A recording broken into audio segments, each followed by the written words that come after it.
We had a simple little demonstration to start out with. So we have 3 hammers. We've got the framing hammer, we've got the ball peen hammer, and we've got the sledgehammer, the 16-pound hammer. Well, obviously there's a little bit of difference between them. So if we're going to drive a nail, framing nail, we could probably do it with this hammer. It would work, but if we had to take it out, we'd have a problem. If we could drive it with this one. That's what it's built for, and likely we could take it out, but if it's been there a while, it could be a problem. We might need actually another tool, a bar, to take it out. But if we were to try to drive our nail with this hammer, I can't even hold it back further, obviously it'd be a really challenge. So my point is, specific tools for specific jobs. If you have the right tool for the job, it makes the job a whole lot easier. If the tool is taken well care of, it's going to make the job easier.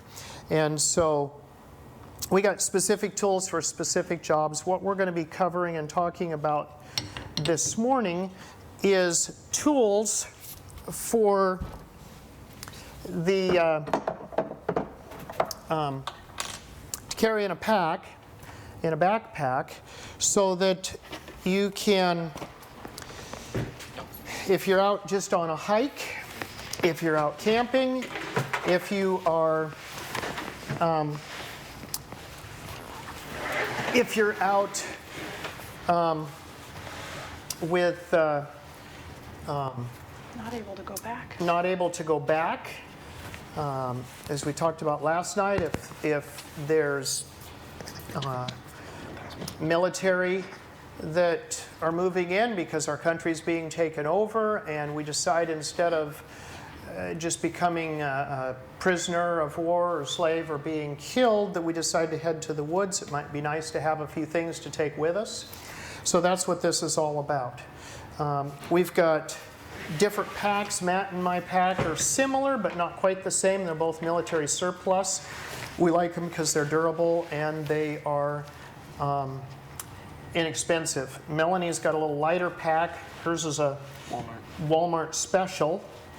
Yeah, she's got it partly open there. So you've got that open. She's got that. That goes down over. And the different packs you could set up for weight, what you can handle. Matt's pack is the heaviest one here. Melanie's is the lightest one. He can handle carrying more than we can. After my neck injury, my pack went from being 60. Bigger than any of these, from about 60 pounds down to 3 pounds. We made a change because I couldn't carry it. I couldn't lift the 60 pounds. I had a hard time putting the 3 pounds on, because after that neck injury, I couldn't pick this up off of the floor. I couldn't squeeze it hard enough to pick it up. And of course, obviously, I've recovered a little from that. So we want to talk about a little bit of what kind of things to put in these. And the first thing, the highest priority, is, you gonna get yours out? Yeah. You're playing microphone. I'm having It fun comes keeping off. it on my dress. There we go. I'll keep my glasses off so I don't. So I'm trying to get to it. I can.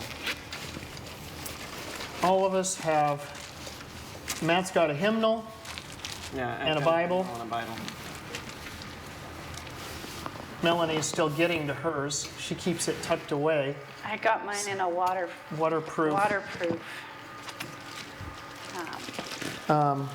So she carries hers in a waterproof. I've got mine in a Ziploc bag, which gets changed out, and in a Ziploc bag. She's Yes. double guarded. I had one of my best Bibles, get really wet, and so I'm overcautious now. So that's the first thing. Yeah. we're probably not going to get time to cover everything that we carry, but we wanted to get a chance to. We do have 2 meetings, though. We do have 2 meetings, yes, for this. So the top priorities, the top 3 things that, and number 1 might be, and of course, so we've got, that's 3 things beyond the Word of God. So when it comes to the practical. So the first thing you can have, the top priority is knowledge. It's light. We can all carry as much as we're willing to learn and put away. That's what I had to depend upon after my neck injury, because I couldn't carry. This pack, by the way, Matt's pack, yours is what, 40? Right at 45. We're at 45 pounds. I didn't weigh mine this last round, but mine's probably about 33, 34, and Melanie's is probably closer to about 25 pounds, so significant less. So we carry, so obviously that means we're not all carrying the same thing, and it varies between us. Some things it's intentional.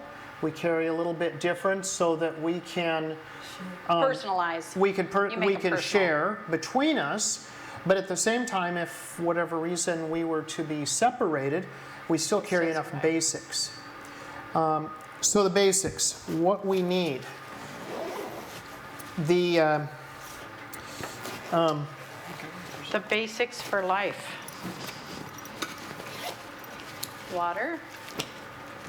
No. 5. No. Oh, it's in my pocket. I forgot I took it and put it in my pocket.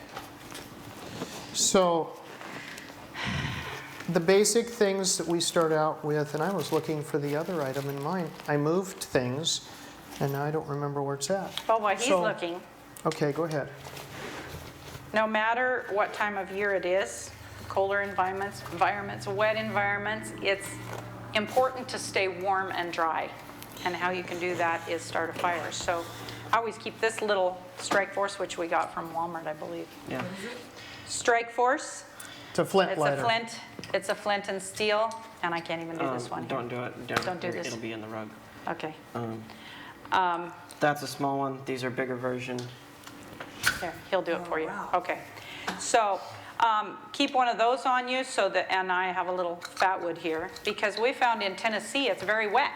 Yes. And to try and find something you can start a fire out west, you just put a spark anywhere 9/10 of the year and you'd have a fire. We used to take, scrape the bark off of the cedar tree. Okay, People online are not going to hear her. Inside. Yeah, we need a microphone out here for her. hang on. Let's get you a mic for the people, because we've got people online. We can hear listening. you, but online they're Yeah. not going to be able to hear you. Is he bringing a mic? There Yeah, you he's go. trying to get batteries in it. So here in wet Tennessee, she's going to share with you what they do here. Well, I did this in New York and not Tennessee, but Oh, it was okay. also wet there. But we would take cedar and peel the bark off and then scrape it, and it turns out fuzzy like the inside of the bark, and dry it. Make sure it's dry, well dry, and then put it in something that keeps it dry. You Okay. got something to keep it dry in? Yeah. Oh, okay. And then the spark, we used to do with the spindle and the, that kind, and you can just clean the spark out with your knife point into the cedar tinder, and it'll Yeah. start a fire instantly. Yeah, hand drills or bow and drills. In these classes, we're not covering that because it's beyond a lot of people for Yeah. things to do. Okay. Dry container for putting. Oh, yeah. We're going to actually, tomorrow, we're going to be doing actual fire starting Do you have the Okay. fuzz? I had some in here, demonstration. but I took it out. And, fuzz she's talking yeah, about. again, we carry That's the the pitch seed. wood. We called them pitch sticks. Now we've discovered they're calling it fat wood. Never heard that. And you can actually, I bought some so that we have it to give away. You can actually buy fat wood. Wow. And it's a box of pitch sticks. Out west, when we had lots of pine trees and dead pine stumps around, we never thought of buying something like Right. this. But one stick will last a long time.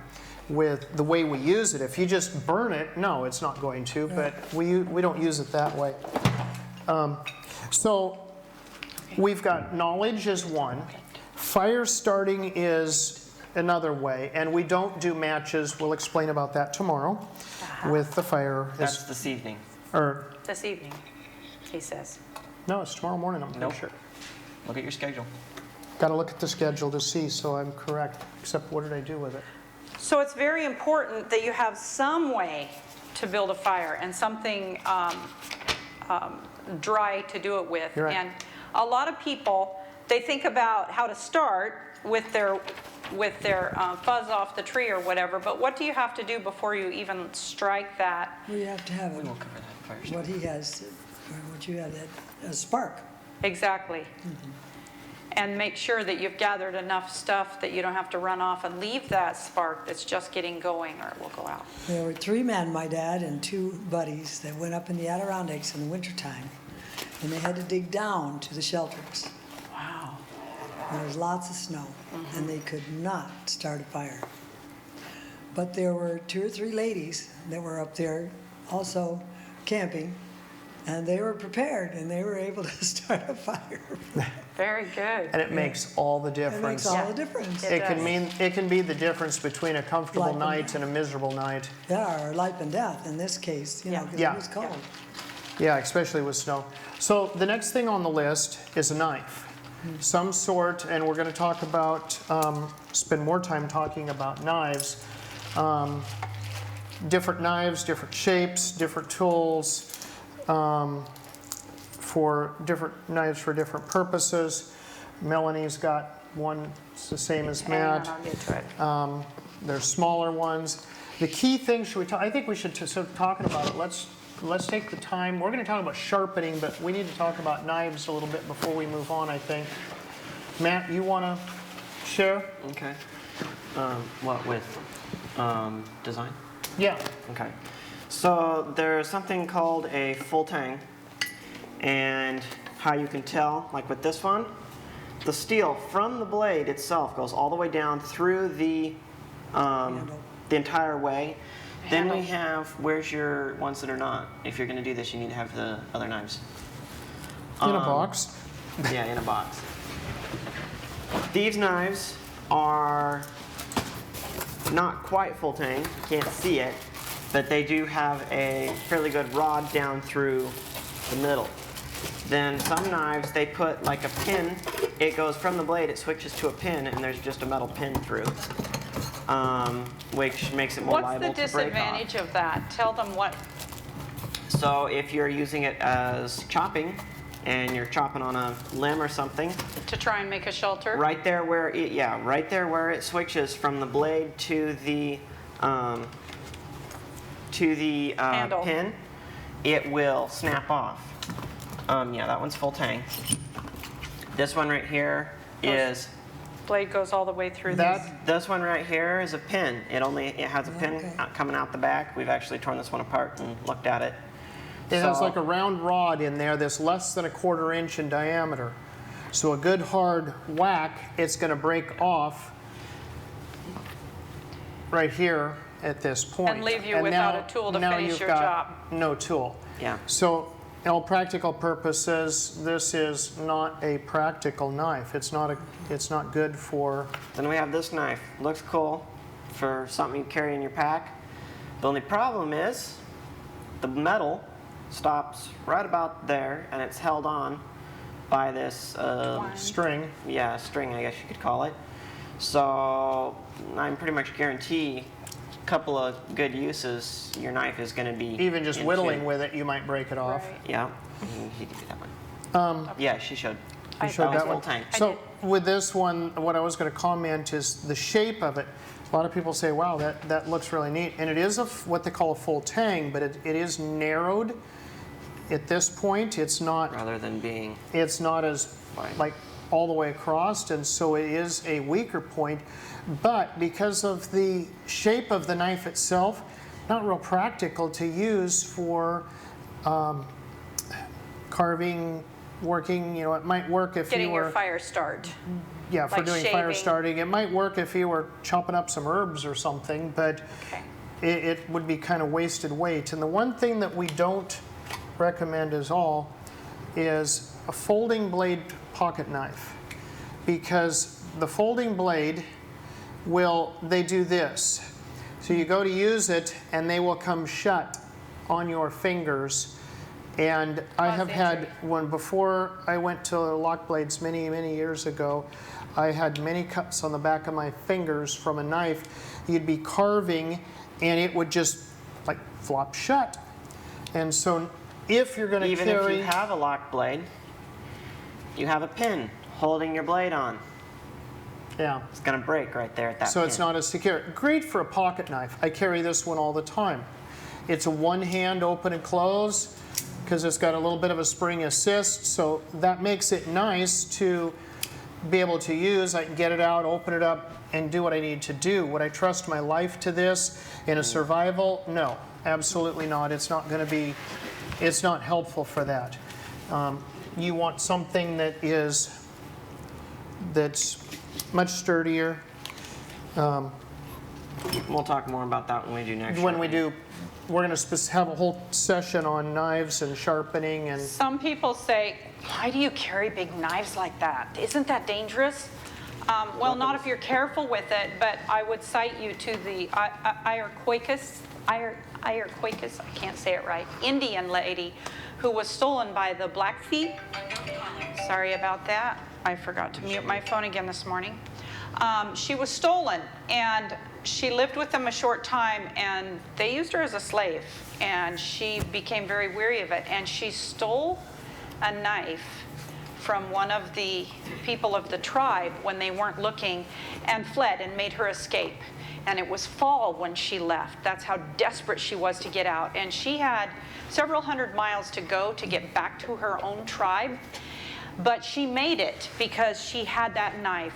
No winter clothing, but she had knowledge and that knife. And she was able to build a shelter, use that knife to start a fire with, and get her shavings. And she was able to Get her food. and to get food, yes, and to make little snares and stuff. So she survived with just a knife in the fall, and fled and made it back to her own tribe. So is a knife essential? Yes, and that's why we're saying make sure that when you get one, you have that full tang one that's going to carry you through however long you're out there needing to do for yourself. When we were learning these things, they would send us out with only a knife. Really? Yeah, just a knife. Excellent. And we had to do everything, and of course, we're vegetarians, so that made it a little bit, More challenging? well, I don't know about, not, yeah, kind of, because it's not as much food that way as the other way, I guess. Yeah. But anyway, we did it for a couple of days. Excellent. Not for a half a lifetime. yeah. Not for 2 years. I mean, a year.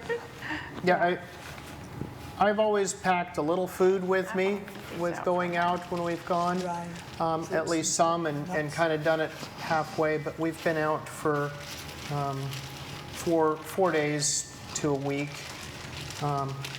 The other thing that is of importance, and that is some source, some way of getting water, pure water. And because things are so contaminated now compared to what they may have been even when you were young, and even then it wasn't really safe, but it's definitely not so safe anymore. There's lots of different water filters out there. The main thing is you get what you pay for. Water filter is probably, I think in all of our cases, is the single, Pretty much. the most expensive thing Yeah. that we carry. Katahdin is Matt and I both have Katahdins. His is the Pocket Mini, mine's considered the Pocket. Water filter, water purifier. Differences being, this one is more expensive, about $350, I think, $350, something like that. So it's expensive. But this one is rated for 20,000 gallons of water before you have to change the filter. You have to clean it. Oops, let me and try and filter water that's as clean as you can find. So there's the filter. It's a ceramic cartridge. It's has silver impregnated in it, so it helps with viruses and whatnot. Fever. It's prevalent out Giardia. west, Giardia, which is Giardia, where we yeah. came from. So you don't And- want to drink out a creek even if it's fast flowing. If it's a short ways actually- from the beaver dam, or It's- where the muskrats lived in the pond, you're not going to want They to. used to say that water that was fast flowing was the safest to drink, and it would purify itself in so many feet. But because everything has gotten so toxic, it's almost more dangerous now to do fast flowing water. To start with, it picks up a lot of minerals and things that are problematic, and you can actually get very, very sick from it, from fast flowing. They're saying, professionally say that you're better off to have not stagnant, but still water. Is if you don't have any way of purifying it. And of course, the best thing to do is carry a water pot and boil it. The other filter, one we just got, we've not actually taken time for working with it Just and got me testing in it, is, and we got this designed for Melanie. It's a little bulkier than what ours are, but this one pumps this way. Oh, I started to say, I got to back up. So this one does about 20,000 gallons of water average, depending on how dirty a water you use. That's like under good circumstances. Stick it in a mud puddle and you're going to significantly reduce that. Matt's filter is, 15, right? I'm pulling a blank. I don't remember. It's like half or less of what this one is as far I as thought it was its like 15. filtering. This one we just got. It has a whole different type. MSR? It's an MSR. It's a Mountain different. Safety Research. I Got had a an Sweetwater, interesting but they float don't make them design anymore. that floats, and this goes down in. The pump is this way instead of a. That's one thing about this one. When you're pumping water with this thing, if you do very much, you will look like a hermit crab because it's like push. Pump. You really push hard. These are easier. That style have is the much little- easier to pump. The other thing, and I haven't really been able to. So does the water go into a tank or something? I mean, Nope. With this one, it's kind Oh, I of forgot to unique. bring We my forgot to deal bring the up. water bottle up here. This We one have water literally, bottles. you It's screw a water freezing. bottle right Oh, here I on the see. bottom of it, Or you can hide That we hose bought in it. separate, and he tried it, and it fits. and it, Or you can put a hose. or yeah, there is a deal. You can put a hose on here, all right. And I had an so extra you can hose. put a hose on it. They didn't give us one with it. Oh, no. I have an extra. I thought I had an extra hose, but it's this I saw. But you have a hose But- right here. We can Yeah, use. that's for this one actually. This has an extra. I got an extra Cartridge. filter for it. This one is rated for, I think it said 12,000 gallons of water, so it's still quite a bit. But the other thing that's really nice, and I'm going to be curious to see how well it works, is so with this filter, the Katahdin or Matt's, you have to take them apart like I did a minute ago, wash it up, lay it out in the sunshine and let it dry. If you're not going to use it for, if you're using it every day, you're great. You don't need to take it apart and do anything with Not it. every time. But if you're going We to, did it once in the week that we, yeah, up there in then the mountain. if you're using it, I Daily. think. well, You when I wash had it it, once a day. when I had it, I clean it maybe once a day, but I don't, Let it dry. You didn't I take don't it lay all it out, apart. lay it all apart and let it Just in dry. it. I just put it back together and it's ready to go. With Melanie's, they say all you do is just pull this out of the water, pump the handle until it's until there's dry. no water coming out, and then just put it away. They say do not lay it out to dry. It will ruin it. So we'll see what happens. We'll see what happens with it. We're hoping that it'll do well with that. But a water filter, and of course there is the old-fashioned method. I'm going to grab, and we can just go on to that. And that's build a fire, throw my lid away, build a fire and put your water in a pot and boil it. Give it, I would say 30 minutes, Matt. Matt's he carries a serious pot. He likes a lot of water. You spend a lot of your time, if you're in a survival situation, just surviving. Just boiling water. So the filters make it a lot easier, but it's not necessarily something that you have to have. By the way, Because you can always boil. these two pots, the ones that Melanie let and it I sit. have, they are Strain it. titanium, so they're very, very light. It helps tremendously for the amount of weight that we're carrying. Slightly more expensive than stainless steel, but not ridiculous.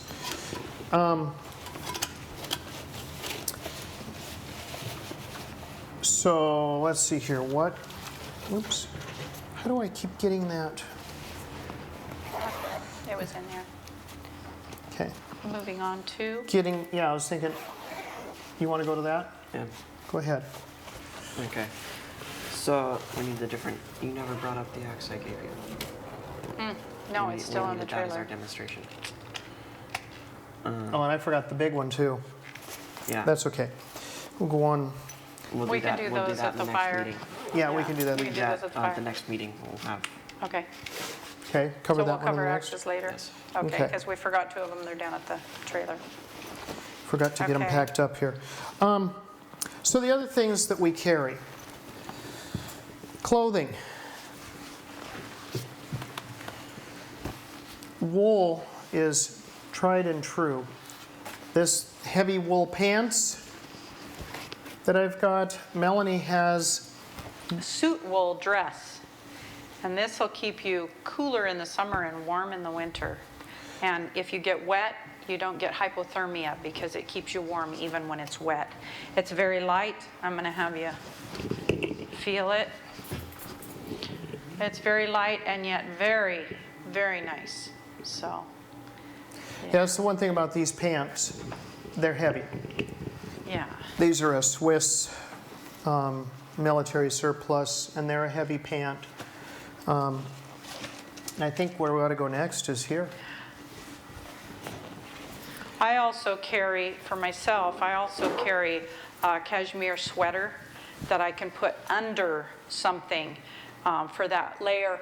We had a friend who hiked out with the underwear you can buy in Walmart, the cotton underwear, and he got rain and sleet, and he literally had a hard time keeping from freezing to death, even though it wasn't really freezing temperatures. Wool won't do that. You get wet with wool and you will still stay warm. So make sure that you have wool against your skin instead And- of cotton when you're heading out there. Wool Everybody, socks are you good. say wool against the skin, and everybody starts going, "Oh no, I can't deal with it." And they're thinking this. So No, take you a don't have to go parasite there, cleanse. because we learned a little secret when we were on the ranch. Wool is hair fibers, and hair conditioner makes wool fibers very, very soft. So what you do is you buy the cheapest hair conditioner you can find. We put our Thin it wool, down. we put our wool in like these. These have been washed in the washing machine, gentle cycle, Cold water. cold water, and we throw them in there, and we'll put a cup and a half, about like you would do with Of hair fabric conditioner. softener. Except The hair use- conditioner. Put the hair conditioner in And it, it softens them, and it come out. so they're not scritchy. Never heard that. Same with the blanket. So I'm gonna step around. We did These have that been washed with that. Those are heavy, coarse wool, When and they're we- actually quite soft. when we lived on the ranch. We actually did that. We used the hair conditioner on the sheep before the youth took them to 4-H. What was that? And when the judges went to touch them, they touched them because they were softer than any of the other animals there, and they won first prize. So it's good to use. So Wool blankets. wool Have a warm blanket. hat. This one Something- right here, those are like a tightly weaved wool blankets, like what you've got there and what I've got on the bottom of my pack. This one is a thicker weaved wool blanket. I also have one that's like a mesh. It kind of just like not really weaved together. Wrap yourself up in them for nighttime. Oh. You can also He's been keeping himself cooler out here. I want to With- do it just so I can do it myself. Oh, okay. One person can do it. You're rubbing on your microphone. Yeah. So you've got, show them your pin there. I got a monster safety pin For this, for this purpose. I actually found this on Amazon. There's a lot of them that are chintzy. This one seems to be doing pretty good. This is a medieval. yeah, like a medieval cape hasp. cape pin. Skip the microphone. Yeah. So you just poke that through.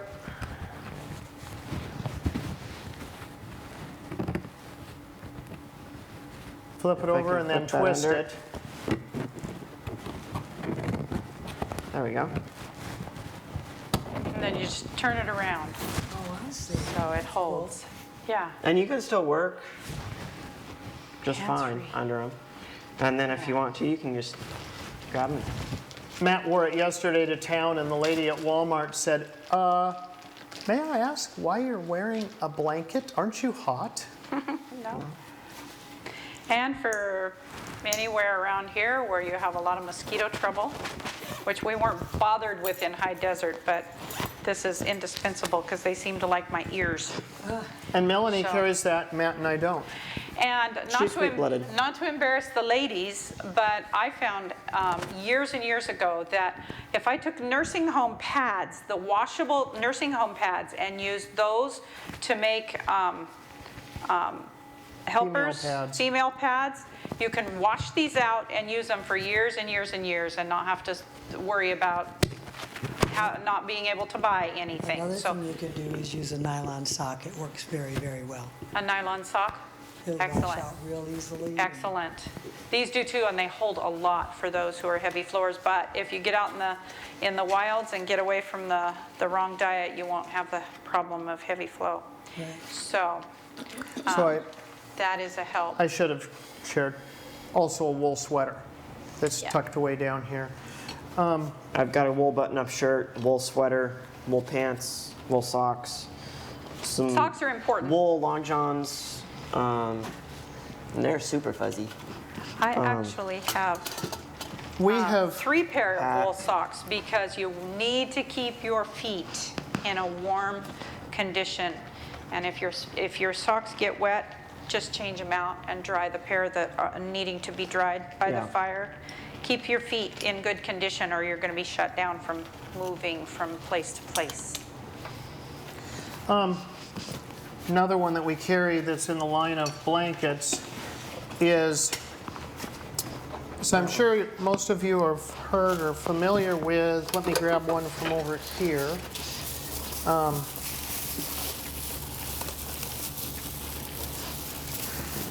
Emergency blanket,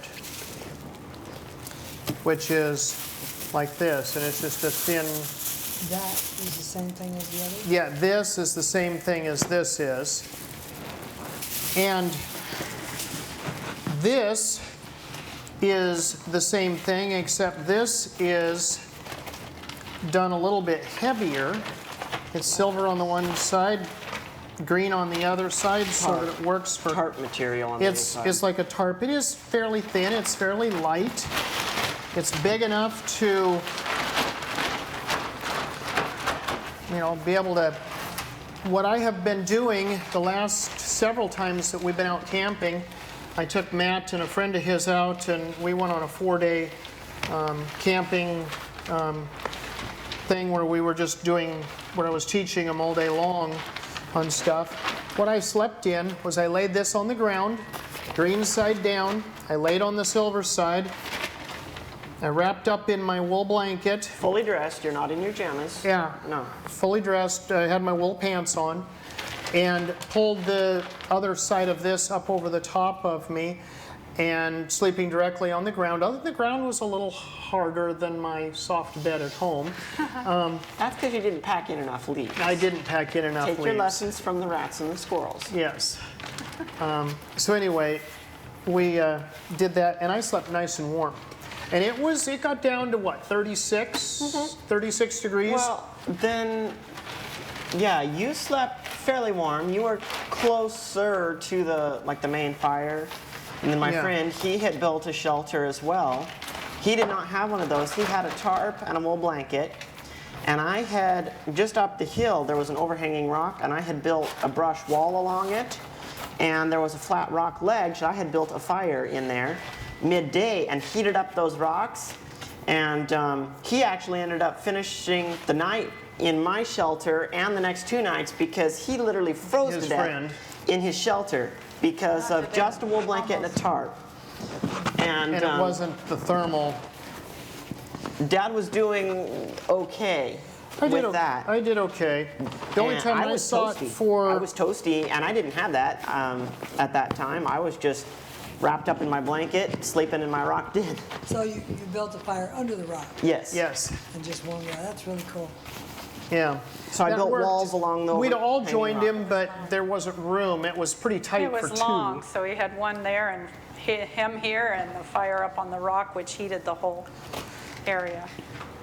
And if you sat up, you'd either bang your head or get smoke in your face first, because the smoke would all go up over the rock.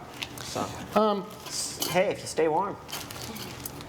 Learned something recently that, so if you're carrying this as far as food goes, there's not a very many days supply of food here. There's not much there, but I was reading in the book Back to Eden. I've read at that book for years, but I've never read the book cover to cover. Well, I've been working on that and my way through it, and I read something there, and he was relating, and I was going to bring the book up here so I could tell it, and left it down in the trailer. But anyway, I think I can relate it pretty close.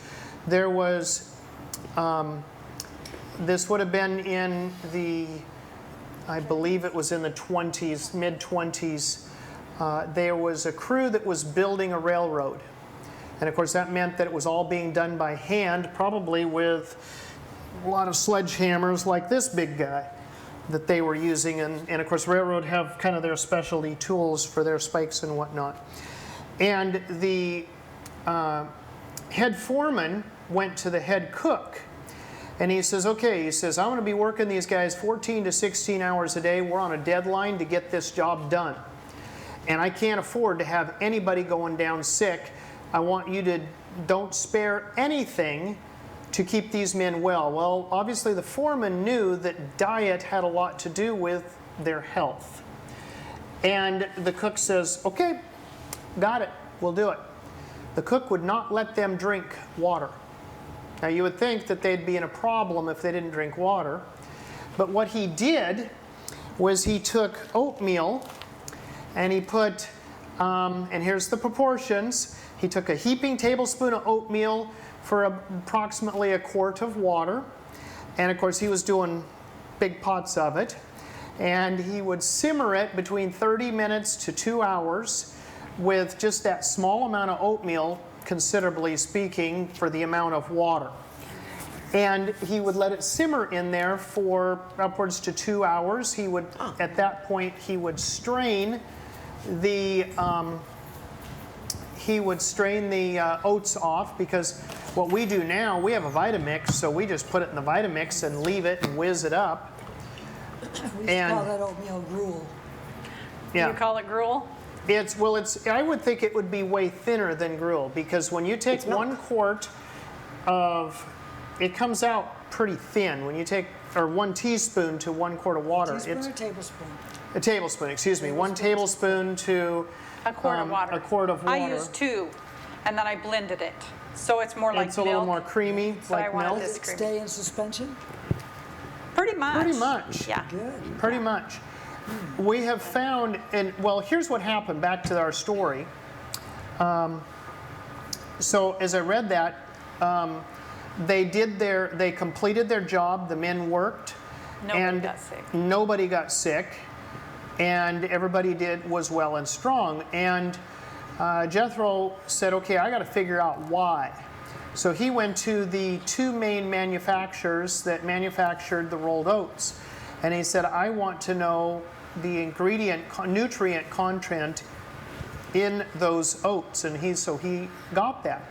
It is full and complete. So if you were to take, say, this amount of oats and you're only using, Tablespoon. let's say, a tablespoon a day, you might be still hungry in a survival situation with gleaning whatever you can find along the way, but you're getting the nutrients. You could survive for quite a while on this amount of oatmeal. Instead of Instead of making them. oatmeal mush and eating it all in a short hurry, you would get the nutrients that you would need because of how it was processed. So we decided, I thought, because I'm practical, when we learned about something like that, let's try it.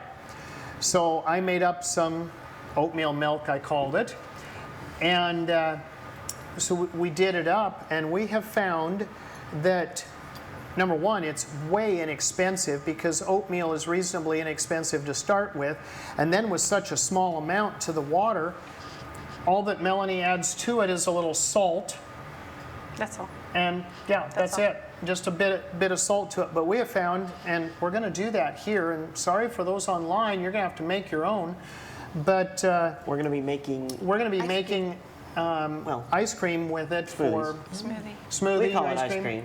Yeah. Strawberries it's like and a bananas in this. And it's strawberry, very banana, but when you put this milk in it, it makes it so creamy and rich flavored. It is incredible, the difference. It's just, maybe what we ought to do is do a test. I just thought of this. Do some with both, just like enough, a small amount without it for just tasting it, and then they can have it with it. And that's going to be when? Thursday? Is that today? This is Thursday. We're going to That's- probably be doing that today, prob- tomorrow, and the next. Yeah, Oh, okay. we've got enough fruit. We can have got it enough, 3 so- times. Yeah. Okay, so everybody will be able to Yeah. Get some of that. get samples. We'll do samples. So leave a little bit without the milk, Yeah. Okay. just for taste testing amount, and then do it with the milk, because that's what they'll guaranteed want to We eat. call that mouthfeel. It's a what? In manufacturing, mouthfeel. Ah, okay. So, I mean, it makes a big difference if Right. it's creamy. Put that back. Thanks. So this afternoon, we're going to talk about the couple other tools, the hatchets, the axes. So we've got a little bit more clothing. The other thing that I want to take a moment to share about is, okay, I always love this. I move things around so that I can better organize it. And I Twine. can't remember where I put it. While he's looking, Okay, there you go. we carry two types of twine. This is essential if you don't have trees that are good for twine. And every time we go somewhere and we put up a shelter, I always save the pieces of twine for next time, so I have short pieces here. But if you have 2 sticks that you're having to lash together to Or make 3. a little shelter, this kind of twine, or this even, will help. And then we keep these after we've used it for fire start. Tearing this. These are not very strong. These are only a 7-pound Right. twine. They're jute twine.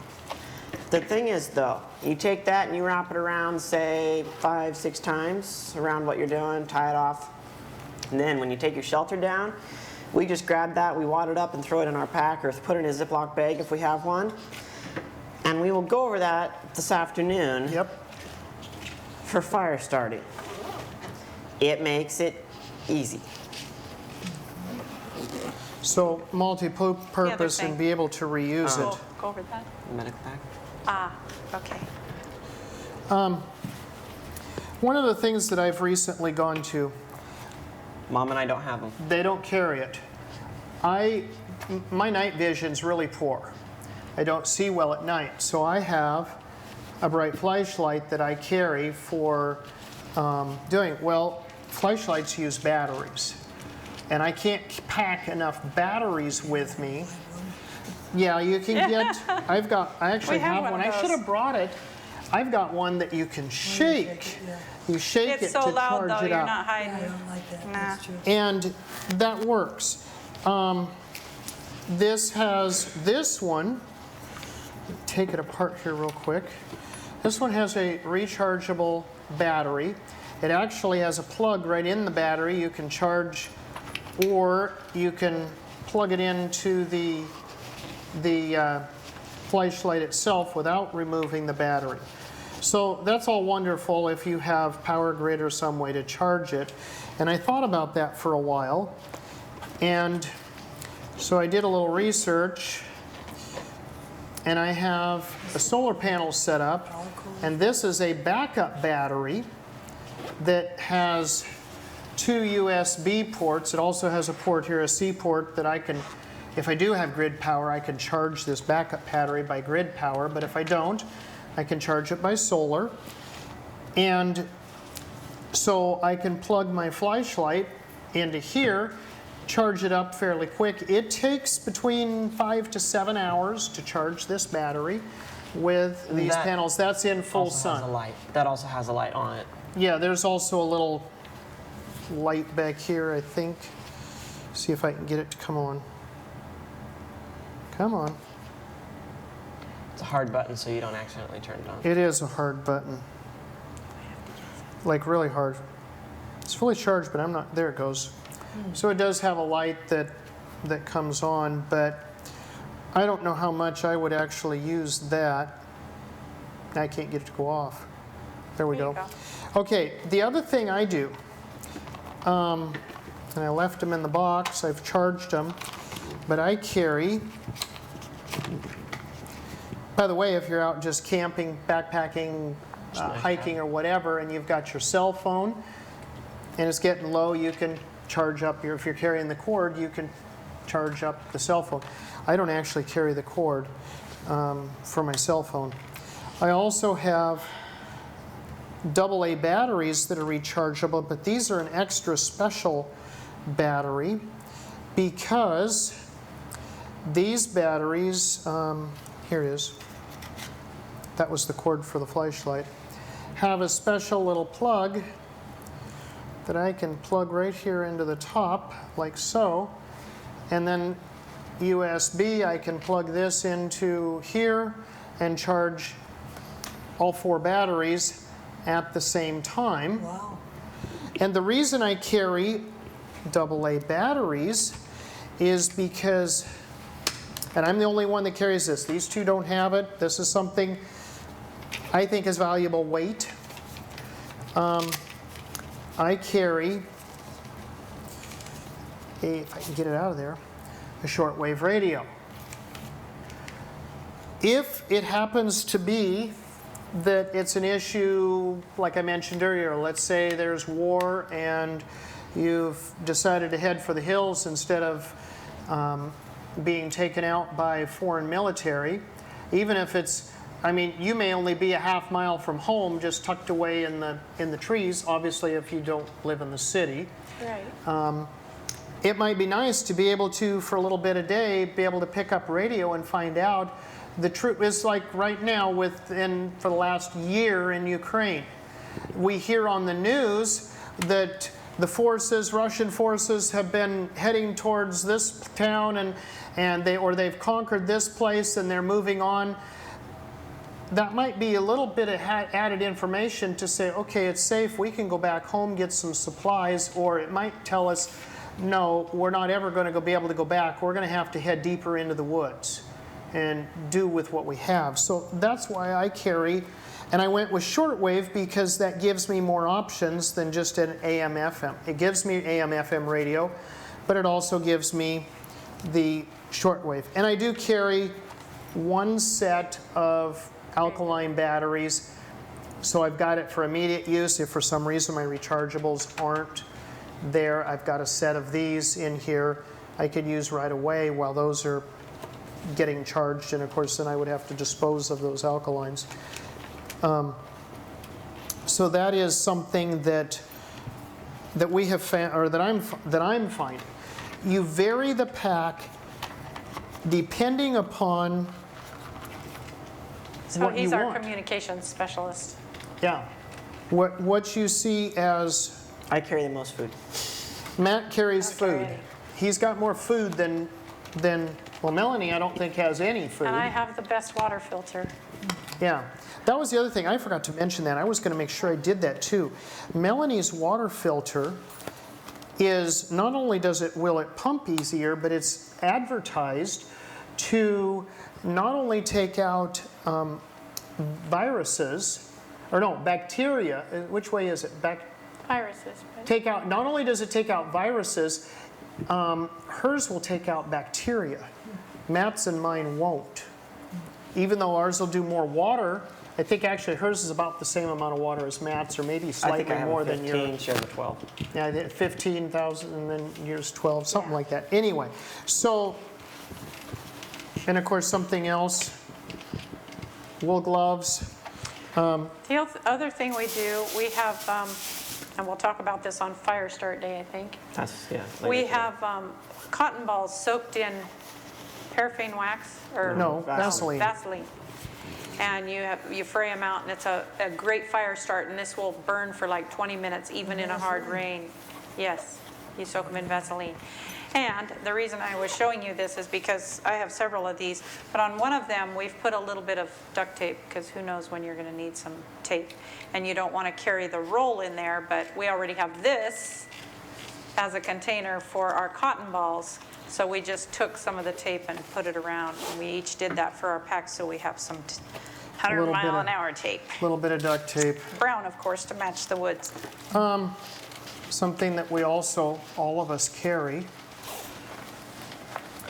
is, Oh, he said not till we do the medical kit. So, this is called the extractor. And the purpose behind this thing is it is for it's a snake bite kit and bee or sting. bee sting. I have used, there comes different tips that you can put on here. wide, narrow. There's a wide one for snakes, there's a large one. I should use the large one for the demonstration. There's a smaller, Narrow little smaller one. tip. For like in between fingers. So when I first learned about these was back in 1990, No, 80.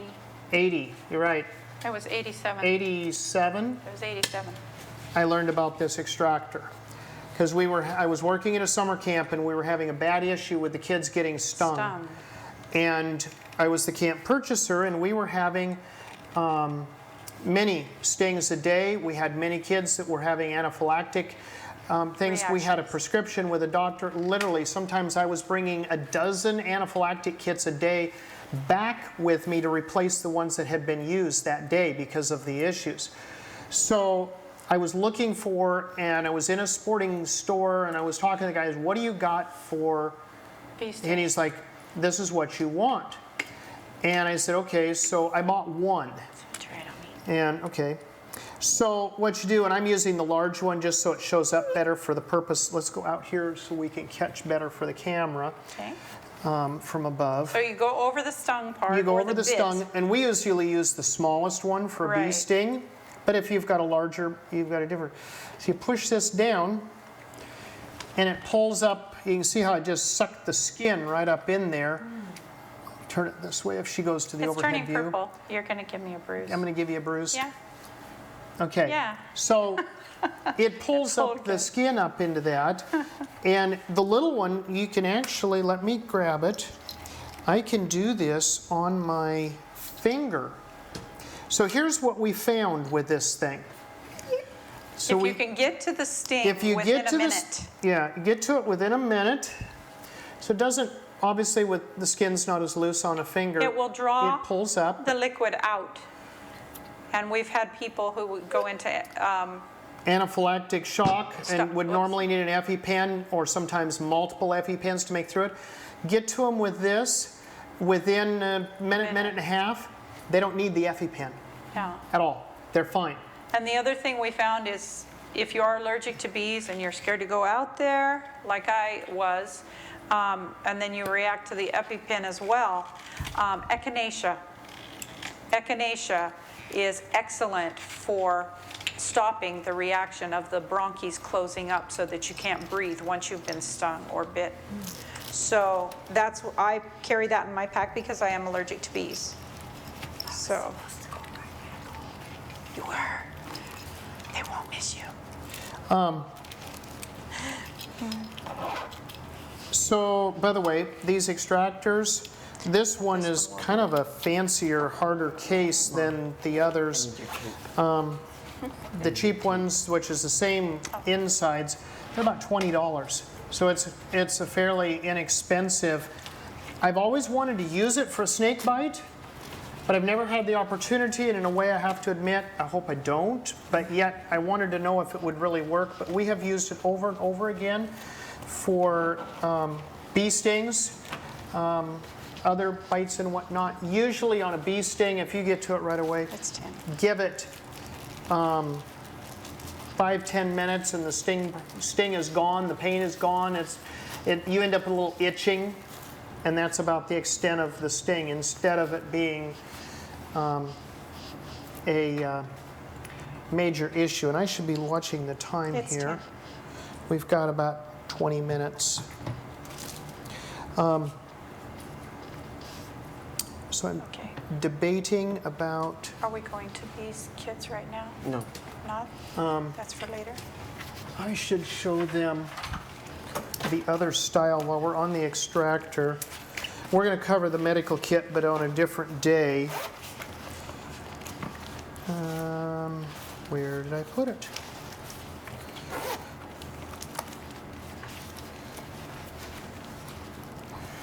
That's not good.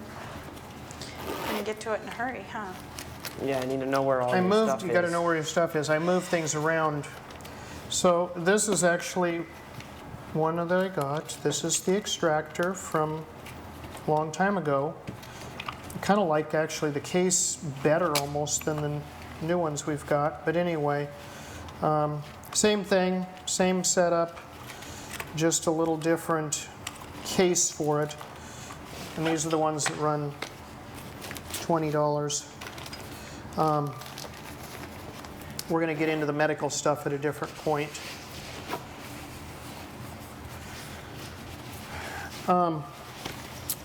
What other area? What are we forgetting, Matt? Seems like I'm missing something. Well, there's a lot of things we carry in our packs that's not. I have a hairbrush. We need that once in a while. I don't use that. Yeah, Melanie carries the hairbrush. Matt and I don't, brush or comb.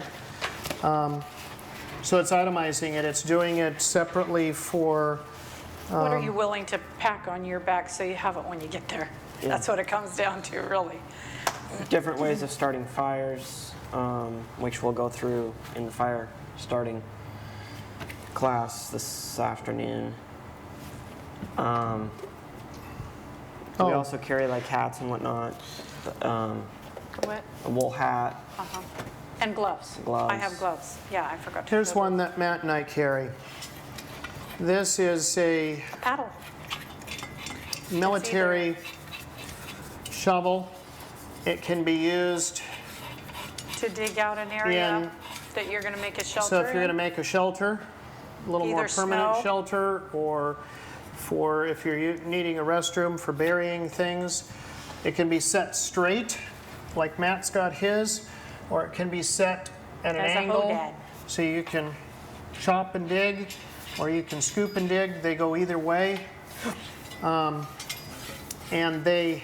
we have played with a lot of different shovels out there. Most of them, especially the little flimsy metal ones that fold into 3 pieces and they literally fold up the size of the shovel head. Oh, you got 'em.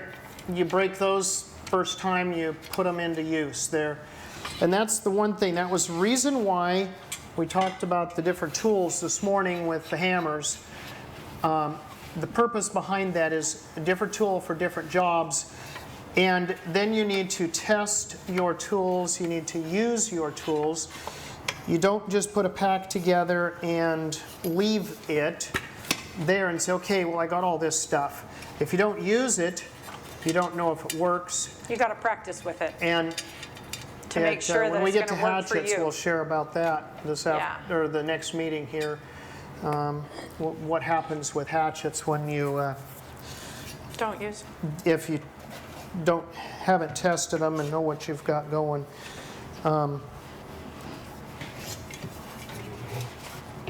Saws. We didn't go over saws. Those are. No, I was thinking we'd cover the saw at the same time we did the hatchet. Something else that I carry, and I think I'm the only one of the 3 of us that do, I have a compass. Yep. You have a compass in yours? No? So, You I really care- need a compass. what? You really need a compass. I do. He doesn't have an internal compass. No, I used to.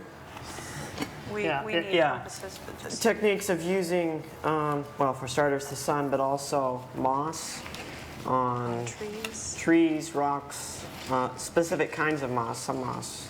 Not. Some moss will grow anywhere, but most moss only grows on the north side. Yeah. And you can also use stars as your guidance. You can get all kinds of little goodies. This is one, I had a friend give me these years ago. I've never actually used them. Can't say I've tested them, but I've kept them around because it's something that I wouldn't really have to test, is a tea bag. So instead of, I can be fancy, instead of just dumping my herbs that I gleaned wild into my cup, And then having to spit and out. then having to spit out the stems and whatever, I've got a little tea bag with a cinch on it that I can do, and I think I actually have 3 of them in here. I figured it was something I didn't have to test. And usually when I make tea though, if I was lightening up and worrying about weight, this would be one of the first things to go. There's 4 of them in here. I got Excellent. a spare. So just little things that you can do to That make the way easier. make things more comfortable, make it easier, make it simpler, so that as we are in that situation where we're trying to survive, we've got, yeah, I even carry just a little bit of toilet paper. Leaves work great, Just don't use poison ivy. yes. That would But not be good. I carry a little bit. I figure it's kind of like my parting, a little extra so I don't have to rough it quite so much Quite right so off. quick. And I would encourage all of you to learn the plants in your area. It does matter. Years ago, we were out in the woods, some friends of mine and me, and one of the gals used poison oak leaves for toilet paper. And No. after we got back to civilization, she had to be, in fact, we went in soon, she had to be hospitalized because it just puffed her whole body up. She was extremely allergic to the poison oak. And so it's pretty important that you learn What you're touching, what you're touching what you're using, what you're eating. before And the you- remedies. and the Yeah. remedies for And it. the remedies. Yes. Stinging nettle, if you get into stinging nettle, And you it can leave a use, sting. Or poison ivy. or the poison Or ivy. poison oak. You can use Mullein. a mullein or, is it dog or cow tongue? Cow tongue? No, it's hound's tongue. Hound's tongue. Hound's tongue Leaves. to Leaves. help remove The the leaves. sting. The leaves They're a of it. fuzzy leaf. And they'll remove it. Another one I carry, I think again, I don't know that Melanie or Matt carries these. I've got some really heavy thread that I can use for stitching something up. I carry a few Needles. monster needles. I could probably use some of my jute string and make it and use it as a Yeah. means of sewing as well. Something that I carry that they don't carry, I have a machete. I've gone through, 3 different types of machetes? Yep. This one I like the best because of the thick steel. The durability. For the camera up there. The steel's about a 1/4 inch thick, and at the last camp meeting we were at, I was doing youth meetings, and a couple of people had machetes, but they're thin ones. That and sharpening them properly, which we'll go over tomorrow. Yeah.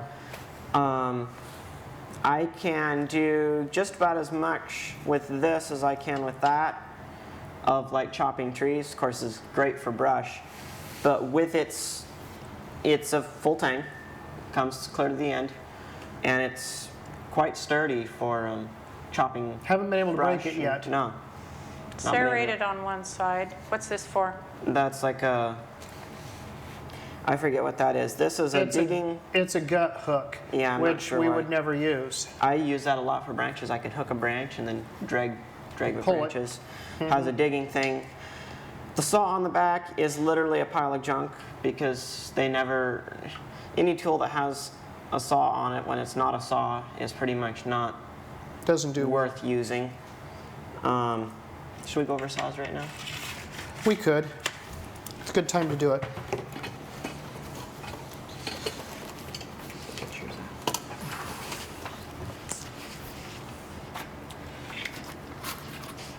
So Matt and I have the same brand. His Sure. is a folding, mine is not. They're pretty much the same length, except for the fact he has more blade because I have more handle to cover my blade. They're Corona. They're a pruning saw. They're not a survival quote tool. They're just a pruning saw that you would get. I didn't see it.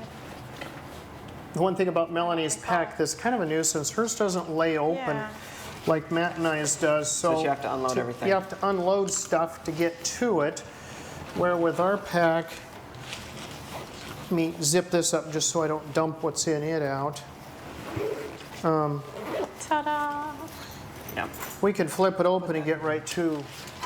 So Melanie's saw is a little bit smaller. Take it. Yeah, with our packs, we can just lay it open, and now we can access from the top all the way to the bottom of the pack, rather than trying to dig to the bottom of your pack.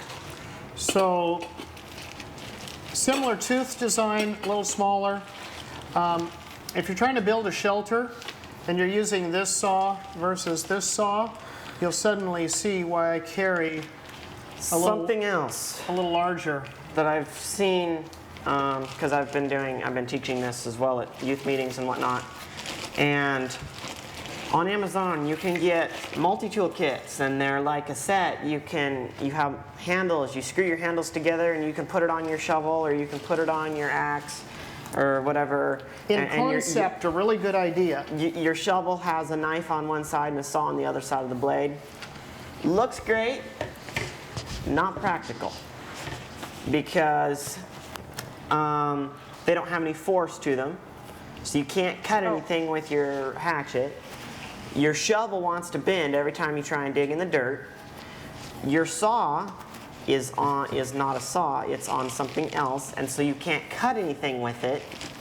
And the people that had those, they literally spent 20 to 30 minutes trying to cut a log about that big with their little hatchet. I went over there, I had forgotten my hatchet, left it in the building, which wasn't far away. I could have gone and gotten it, but I was trying to make a point. You use what you have. I had a saw, I had this, and I had my knife. I went over there with this, and within 2 minutes, I had it chopped in two. Right tool for the right job. And this even isn't really even the proper tool for chopping, so to say.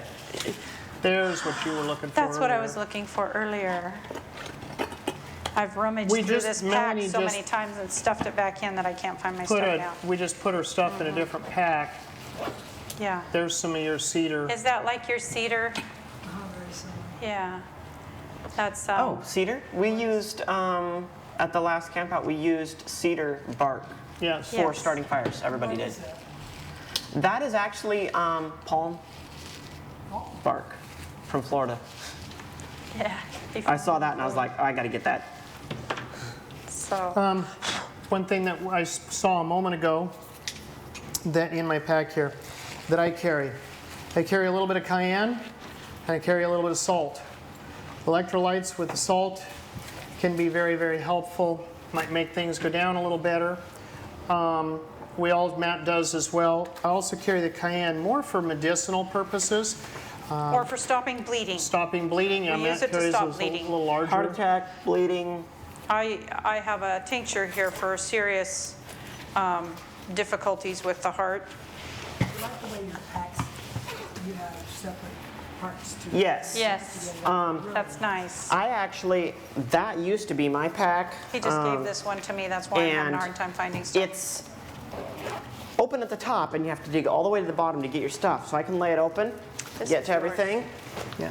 You have your next layer is a half peel open, and then you have a pocket on top and then pockets on the sides. Military design, that's why the difference, and it's designed so that you can get to things and not have to be In a hurry. digging to this in this bottomless And pit. dump everything out on the ground. Right. And we may upgrade Melanie's pack at some point, but It was nice to show it. it is. Yeah.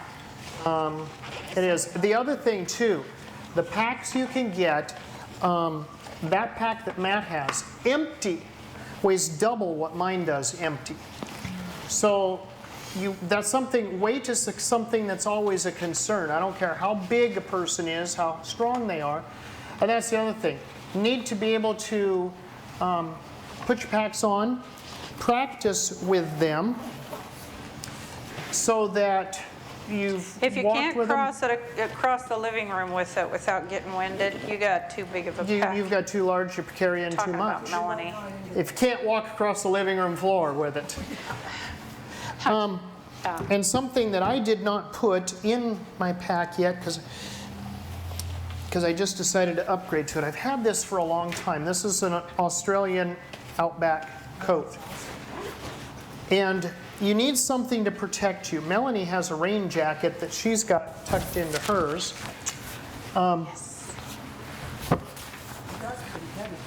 This is heavy. This weighs a lot, and I've debated about it a lot because of the weight. It's probably, I'm going to say 2, maybe 3 pounds by itself. It's a fairly heavy coat, but it's long. It comes clear down to almost to my Your ankles. It's ankle length. It is the design so that I can literally, instead of it being like a dress, I can unsnap it in the back. I'll lay it up here on the table.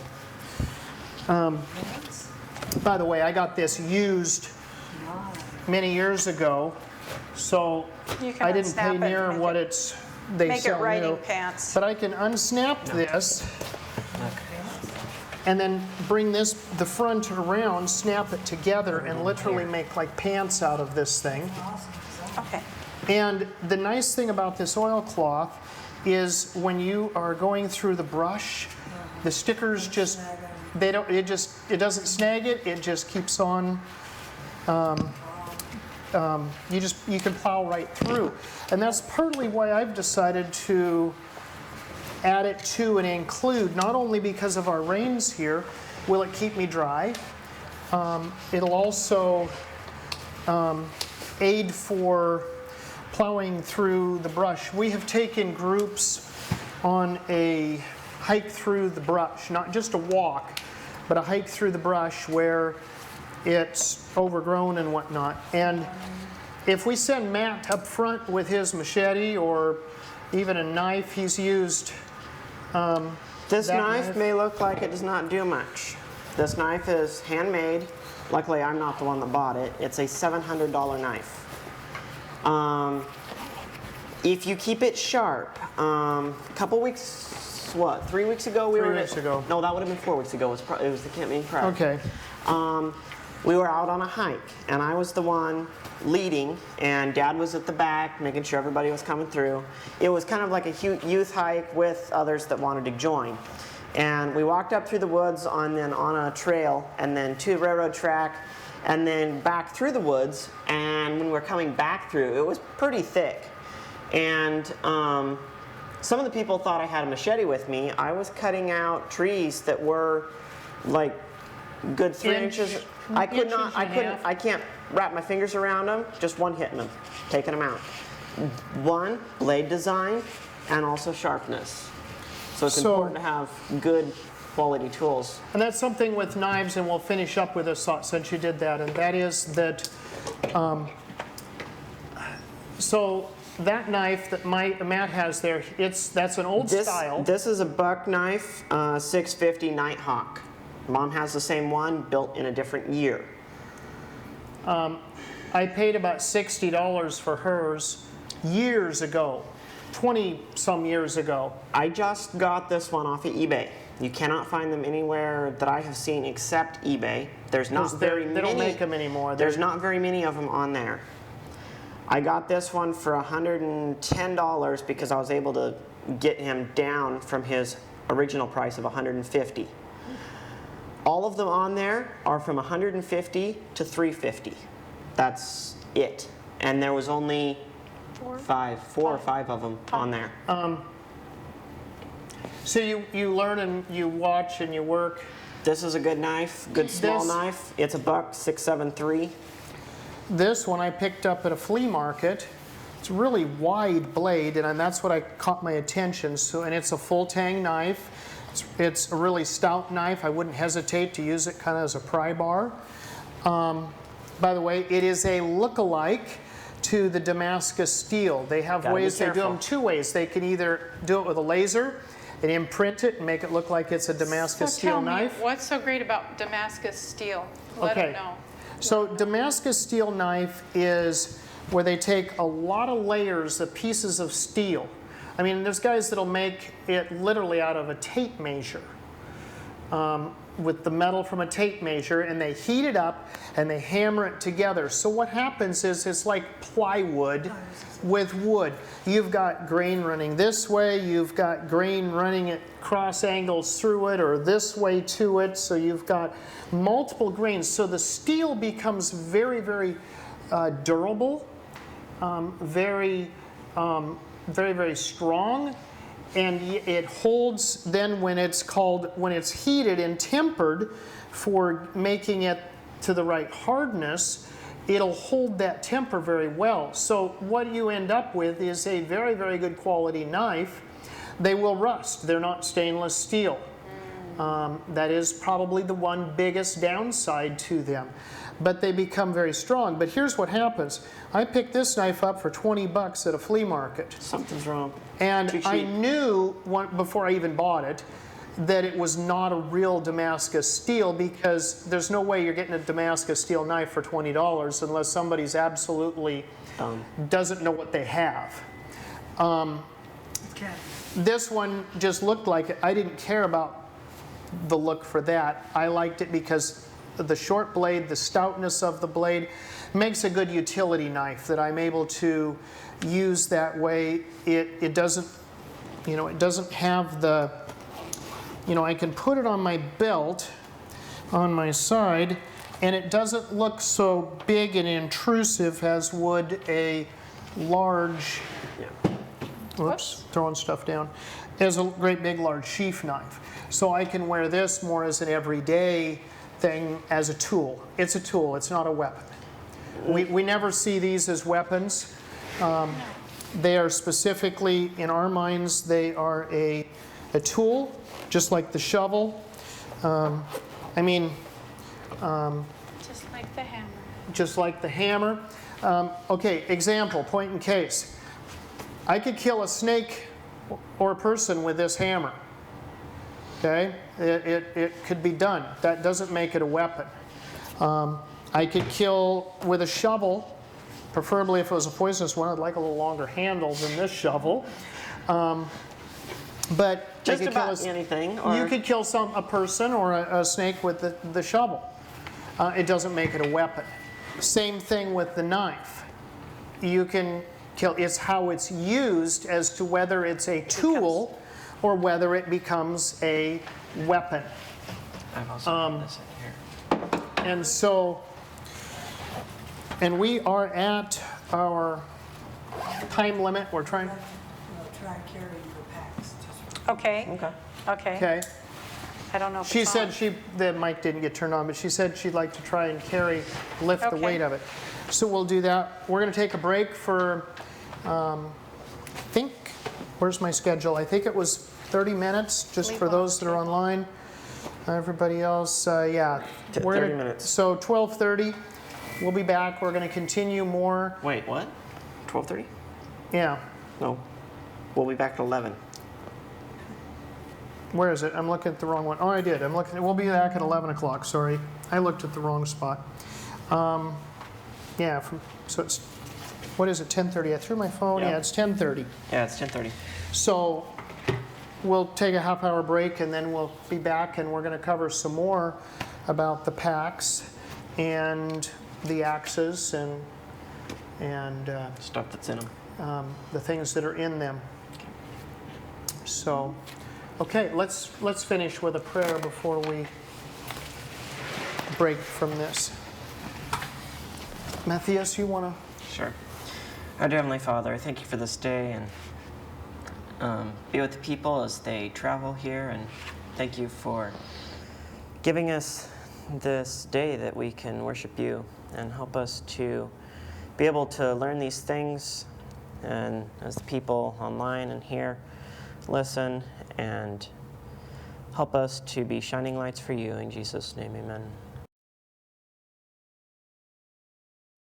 To start with, I'd like to read Isaiah 52, 11 and 12. That's Isaiah 52, 11 and 12. And it says, Depart ye, go ye out from thence. Touch no unclean thing. Go ye out of the midst of her. Be ye clean that bear the vessels of the Lord. For ye shall not go out with haste, nor go by flight. For the Lord will go before you, and the God of Israel will be your rear reward. In other words, he'll be behind you to keep you in the way.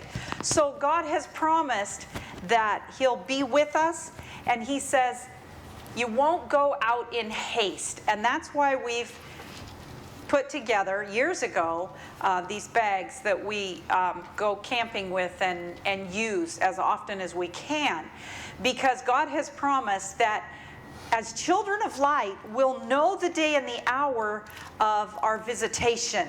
And we see that that time is near when all things will be fulfilled, and Mark's going to be covering that some Sabbath for us. So as we went over what was in our packs, just to recap for those of you who were not here earlier, we went over the fact that we have in plastic bags, I do, my wool clothing, I have extra socks. Why? Because our feet is our foundation. If the foundation gets cold, if the foundation has trouble, then we're incapable of moving when we need to move. So we need to keep the feet warm and dry. So I have several pair of wool socks in my bag, and wool clothing for against the skin, because if it's not always going to be sunshine, you may come into weather that's not very fun to walk through or be in. And if you get wet, especially in cold sleet, and you have cotton long johns on like you can find in any Walmart, you will literally get hypothermia from that cold rain in those clothing, and you could potentially run into hazardous, life-threatening situation with cotton against your skin. Or what we didn't cover last time was the fact that the polyesters, the nylon, the what else? The other fibers that are man-made usually come from coal tar products, and they're very, very hard on the body. They're very hard on the nervous system, and they're incapable of really soothing the nerves. They're everything we put on our skin needs to be of the ability to keep us warm, dry, and comfortable, and not unnerving our nervous pathways in our skin. The other thing that we have found is, following the Levitical law, not to put things that are of the same, of different, like you wouldn't want to knit together acrylic and wool, or cotton and wool, especially if you were going to wash that. It would shrink. Part of it would shrink and the other would not. And the Bible says don't mix the different things. So we have wool clothing for against our skin, because when that gets wet, it will keep you warm even in colder conditions. It acts as a thermal barrier to keep you. One thing we didn't cover earlier today is take clothing, or get used to wearing clothing that you can cover your body parts with, whether you're in a desert or in a cooler area. You need the long sleeves that, okay, so when you're working, I just finished dishes here and I had mine pulled up so that I wouldn't get them wet. But you want something that you can cover a layer with to protect you against the sun and against the elements. Shorts. Right. Shorts are very body exposing, and the reason you want to keep your limbs covered, in fact, we were admonished in CTBH, Christian Temperance Bible Hygiene, to give them a double layer because the blood vessels in those legs and arms are the largest in the body, and when that blood flows out, if the extremity is a little bit chilly, the blood cools and it comes back to the heart cold, and it can literally, over time, the habit of wearing nothing on your limbs can literally cause heart attack in your later or mid years. So we want to keep a layer on the skin. And so we have clothing in the bag, enough to have a change of clothing, but we wear those at night, as Mark mentioned, along with the wool blanket, and then wrapping in a tarp to keep us warm. The other thing in the bags are the tools, the proper tools for starting a fire, for cooking with, and for water purification, and we went over those last time, so you can go back on YouTube and look at that. What else have we covered? Knowledge. Knowledge. Need a lot of knowledge. Understanding how to use these different tools. Correct. Seems like there was one other thing. We went over twine and string. Those are needful in a pack for when you're trying to build a shelter of some sort. Or for fire starting. Right. Jute twine and parachute cord. Correct. Yeah. So, okay. So one of the areas that we didn't cover is with some of the tools, and that is for building for shelters, is an axe, hatchet. For years, I carried this big monster guy, nice big steel shank. Let me pull that open. So, a very, very heavy axe. Takes a lot of weight to handle that. It was really nice. Full tank. But it is a full tang. It's solid all the way back through the handle, with being solid steel, so it works well for that purpose. But it's very heavy, and I decided that I was going to have to lighten my load a little. I've actually built with this very axe, kind of a small axe, large hatchet. I have used it to build a log house. Matthias, when he was quite young, and our older son, we went out and we never quite made it finished because we just didn't take enough time to go back and do that. But we built a shelter, and we lived in the shelter, and we spent some time out there, and we hand-hewed the logs and built it with that. So where we've replaced it to is a little smaller. I think, well, I'll just hold them like this. It's for the camera up top. So I went to a little smaller wood handle instead of a steel. So there are some disadvantages. It's wood, which is breakable, versus the steel, which is likely not going to get broken. A little smaller head, but weight-wise, this is basically 50% of what this is.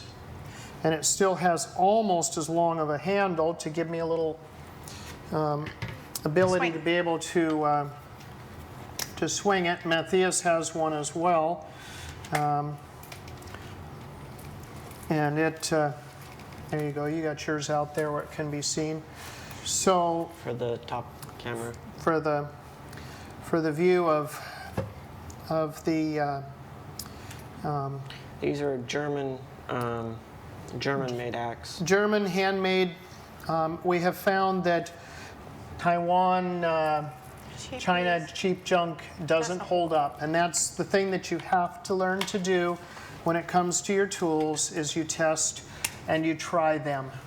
So what about the top of this one? How the head is put on is Right. very, very important. If it's properly put on, they have they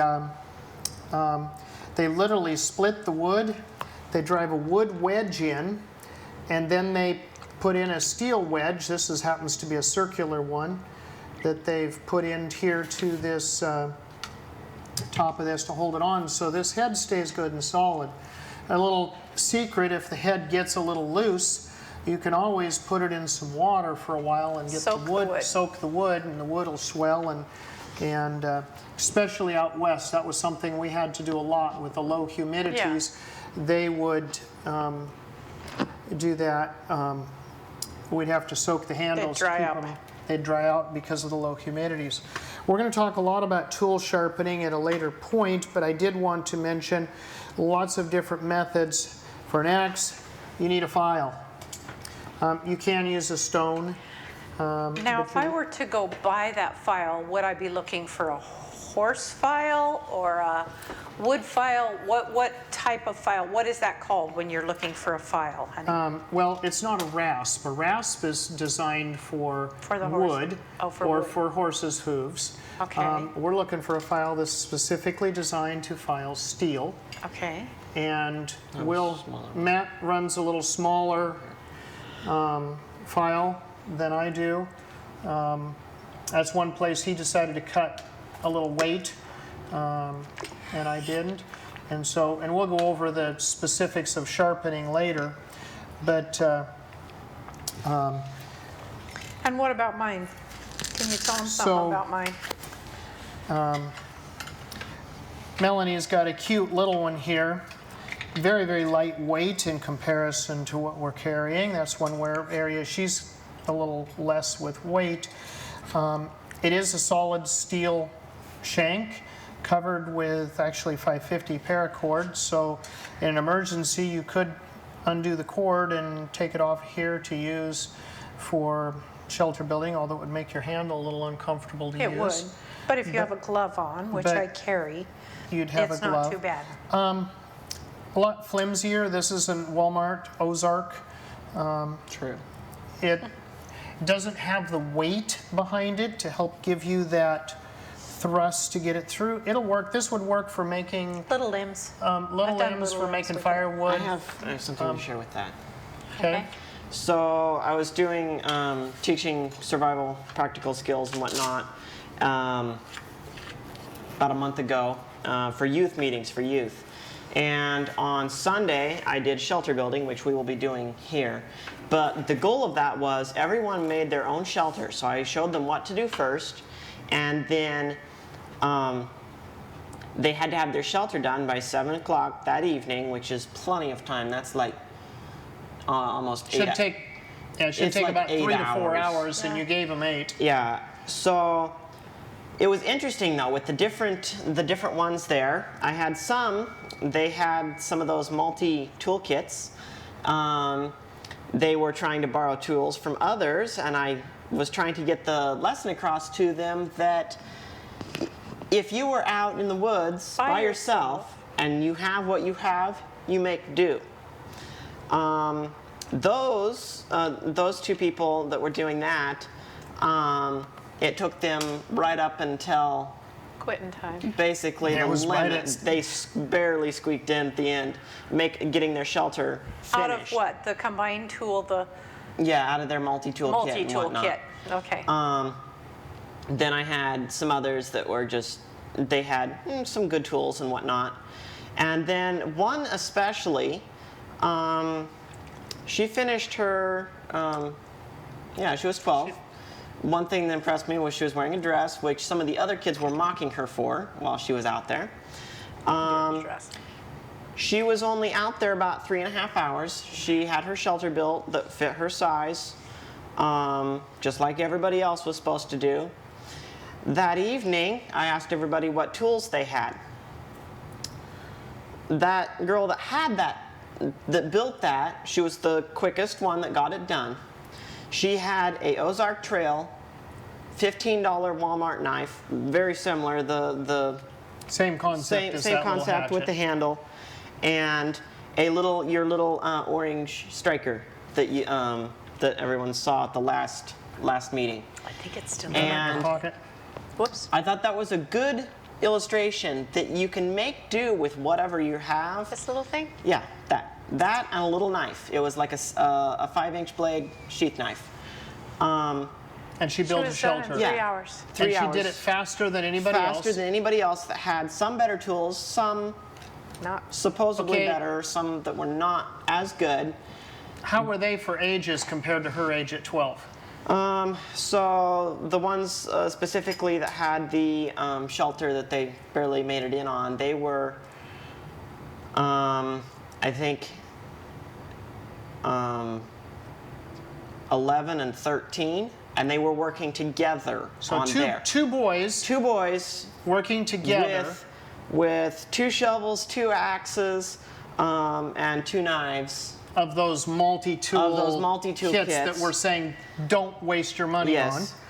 on. They spent I more had- time trying to make their tools work than they did working. Correct.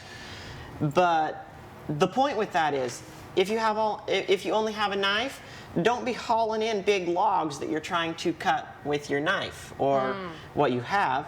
She went out, got sticks. If she couldn't break it with her foot, she'd slam it against a tree, break it, and use it. And if you couldn't break it, you find something else. So she used the anything knife yes. to like get little twigs for Yes. the leaves and whatnot for the foliage to cover it. Yep. And she used a tree or something or a foot to break the sticks Yeah. into length. We started mid-morning, and she was done before lunch. Okay. So And- anything you have can make do. Right. And she said, I didn't really use my knife much till it came to lighting the fire. Then Yeah. she did what? The scraping of. Yeah. So they had She to used build. her knife They to had to carve build a and shelter and build a fire Yeah, before 7 o'clock yeah. in the evening. And And building a fire, you had them prepare a place first, correct? Yes. Okay. so she had So to that- prepare the place Yeah, that wasn't just start a fire somewhere. We had to make a on the fire ground. pit. She had to prepare a proper, safe Yes. place to be able to build the fire as part of that. Yeah. And they all did. The boys did as So well. this does work, and that's why I carry it, because I don't like the way, this also is mine, but I don't always take him. When we're hiking in, I don't take him. If we're near the road, he goes in. 'Cause Or of the added weight. I'll give him to Matt to carry in for me. So that is with that. I was trying to think of the other. Wool blankets. You can tie one on. I don't have mine tied on right here. It's Well, Matt's wearing.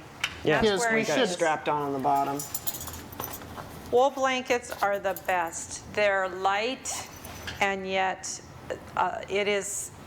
I didn't open this up earlier, but I want to show that Yeah. this can be. Go ahead and do that, and then I have one more I want to share with this. With this blanket. I like it turned. The Make long the way. long ways horizontal. Yeah, I was trying to. It's hooked here. There it is. I was trying to figure out which way was which. I can't see it. There we go. Goes this way.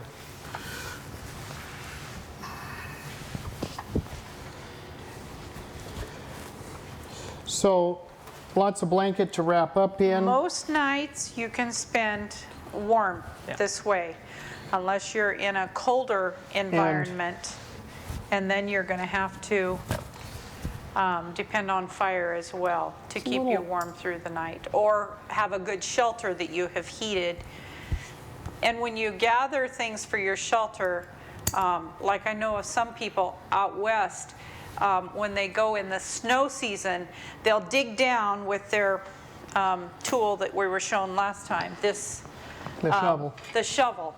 They'll dig down into the ground. They'll heat rocks throughout the day as they're building their shelter and their little camp, and then they'll put those rocks where they're going to sleep that are heated by the fire. They'll line a pit with those, and then I'll cover them with boughs or with dead leaves, whatever they can find, to warm up the ground, because if you lay on the ground, you'll get, well, we had Very lambs. cold. We had lambs get pneumonia within 15 minutes of laying in the sunshine on cold ground in March.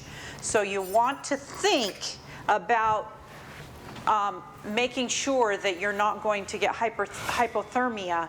You need to think about how you're going to warm your space before you go into the night. One thing I want to share, okay, so you can see with this blanket, it's lengthwise here.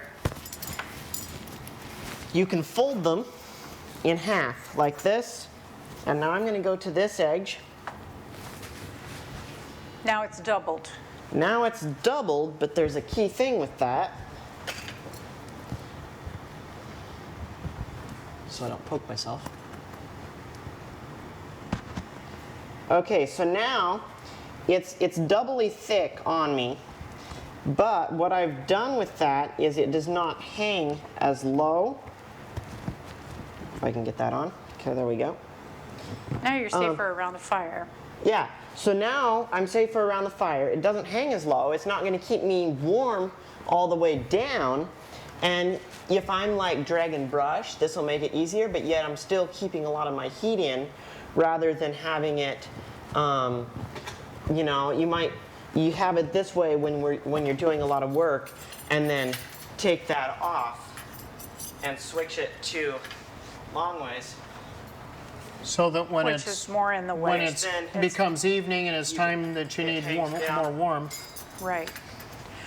And it does take a little practice to try and hold that one-handed and then put the pin through.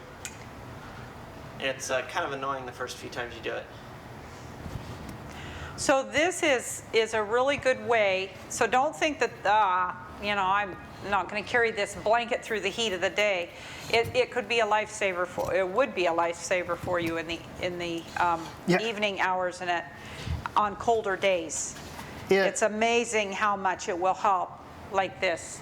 Just in the And daytime. you might think I'm wearing this because I'm cold. No, I'm actually wearing it because I was hot. Yeah. Earlier, the air conditioning's on as well, but it's kind of hot in this corner. And the wool, explain with the wool with that. The wool actually does cool you in the heat of the summer. The first time we went to Kenya, I took cotton dresses like this, and we walked 10 kilometers a day going from place to place to help sick people. And I was so overheated. It was what, probably 108 there, honey? And very muggy. And we weren't used to that. I was used to dry desert, high desert, and 110, but dry. And so I just felt like I was gonna just melt into my shoes. But the second time we went, 4 years later, same conditions.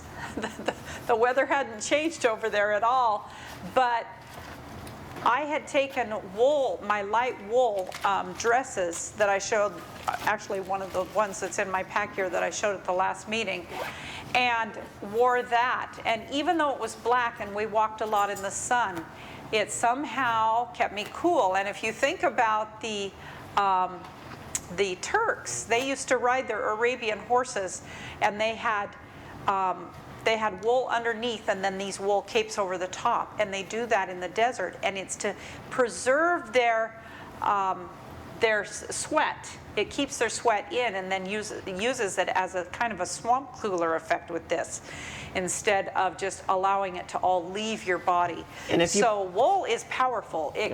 In situations where you need that moisture, it will keep you moist. In other situations, it will wick it to the outside and get it away from your body so that you don't get too cold. It's amazing. Yeah. So, And also with this, I have a hat now, yes. just like that.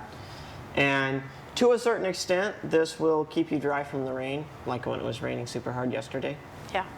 I went from the trailer down there up here when it was raining super hard. Just put my back to the rain and was dry. So something else that we need to cover, and that is, I guess in a way we could call it personal protection equipment, and that would be gloves. Along with that, we're going to talk about a hat. In fact, we'll do that first. Again, I carry a wool hat, and I carry one that allows me to bring it up over my face, my chin, so that it's protected. It's down around my neck. If it gets chilly at night, we lose 70% of our heat out the top of our head. Yes. You'll see that And tomorrow so morning. at yeah. night, if you start getting chilly especially, wear something around over the top of the head. But the other thing you can do, Matt just pulled out his scarf, This is wool. and I learned, of course, the largest vessels in your body are right here in the throat. And so if you wrap something around the neck, whether it is whatever, wool is best, but anything to protect around, Matt Scott carries a hat, he carries the scarf. And yeah, there's just a, that one works for, You can do it, wear it this way, and I can see you just fine. You can also get it wet, use it as a bandana, yeah, you can That works in the round heat. this. pull it Real down well. over the neck. This is not wool, this is a cotton, No, this is like a stretchy. stretchy thing. I think it's actually a polyester. Okay. In dusty land, for a dust mask, Yeah. there's also one I'm forgetting. There's so many different things. Oh, it's this one. We turn it inside out, and we put it on like this, and then we take the top of it. Twist it Twist once it. and pull it back on. And you made a hat. Just And like you didn't that. twist it quite enough, so you got some cute little hair sticking out on Yeah, I top. didn't twist it enough. But many different things you can do with But this. many options for that. So a hat's important, but there's also gloves.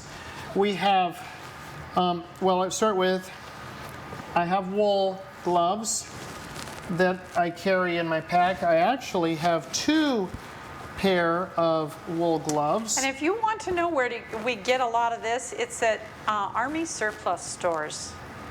Go look there for the used things, and you can get them very reasonably. That's where we've gotten our wool pants that Mark showed earlier, and also some of these wool gloves and wool The caps. wool blankets.